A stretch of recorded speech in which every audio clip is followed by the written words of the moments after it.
Yeah, it was a really important 3 points, and we stressed that going into the game. We're at that part of the season where, as every game goes by, you feel like you're running out of time to get points on the board. Um, so every game at this point is really important, particularly going into a 3-game week. Obviously, we go to San Jose on Tuesday for a Wednesday game, which will be really difficult. Um, so yeah, the 3 points is really important, but I think there are other important things as well, right? It's not just winning. There is the way, the identity, and the way we want the game to look. And tonight, particularly in the second half, it didn't really feel like that. It was a little bit, there was a lack of control to the game. And I think it probably played into their hands more than ours. They're more athletic than us. So when they're more athletic and the game's open, it's end to end, it's a track meet. It's going to be difficult for us. So it felt a little bit like that in the second half. The guys did a great job to grind it out, but would like it to look and feel a little bit different. Is that something that, I mean, coaches use the word gritty to describe those kinds of wins a lot? Can you teach grittiness like that, kind of instill grit with games like that, where you just sort of have to dig in against an athletic Yeah, team or a speedy team and just kind of find a way to win? I don't think you can teach it, but you can demand it. You can highlight it. You can make it emphasis that you need to fight. You need to do those horrible things. So that's a constant message we're always giving them. It's important to compete, to fight, to tackle, to run, to do the horrible things that the game requires. So I think it is something that you need to highlight consistently because it's such an important part of the game, because it's in those last few minutes where that kind of comes to the front and the guys show the grit and determination to get through it with the 3 points, which could have easily maybe been 3-3. Their set pieces they have at the end and things. But the guys did a great job to kind of fight through that. Like I said, disappointing it was 3-2, disappointing it was so tight. But they'll probably feel disappointed they didn't nick it, because they had chances as well. I think there was chances both ends. And then I got to ask about Marcos because he gets the penalty tonight, first goal here in Utah, but 3 goals in the last 4 matches for him. Just what's working so well for him, where he seems to be fitting into your group and your system pretty well. I think in the first half he did a really good job of holding the ball up for us. That they pressed really high, as you saw. Minnesota, they come and they pressed really high.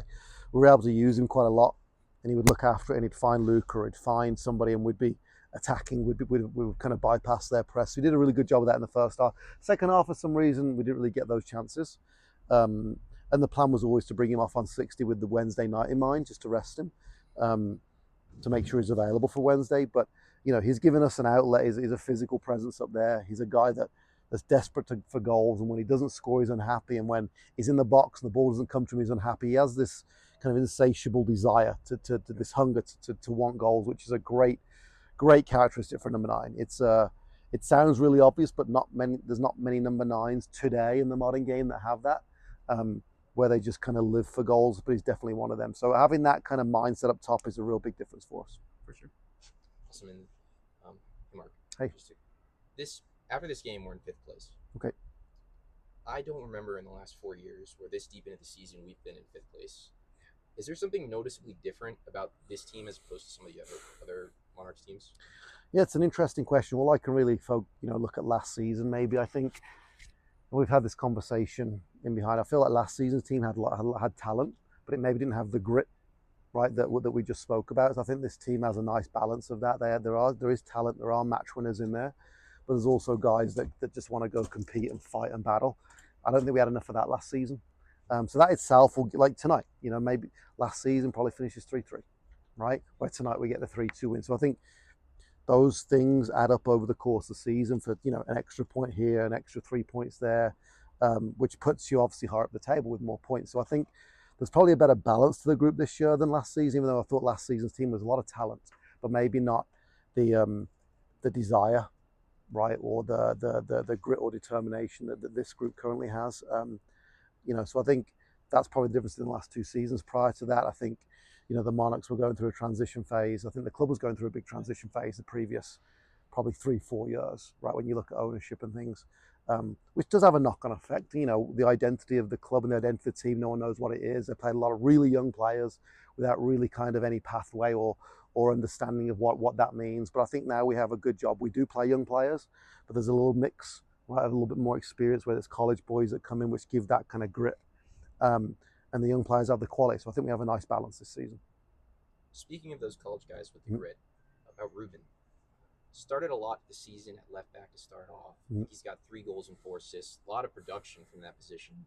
And more recently, we've been seeing him more towards the center. Is that, just you need somebody to play left center back? You want to get him and Tommy on the field? Is there sort of a reason behind that? Yeah, it's all of the above. It's getting Tommy on the field is always good. We have a shortage of centre backs, particularly after we lost Wes Charpey to a serious injury a few weeks ago. We have a serious lack of centre backs. So going to more of a back three as opposed to a 2 centre back system enables Ruben and Max to play in that 3 where they probably can't play in a 2. They're not big enough, physical enough to go dominate in a 2 centre back system.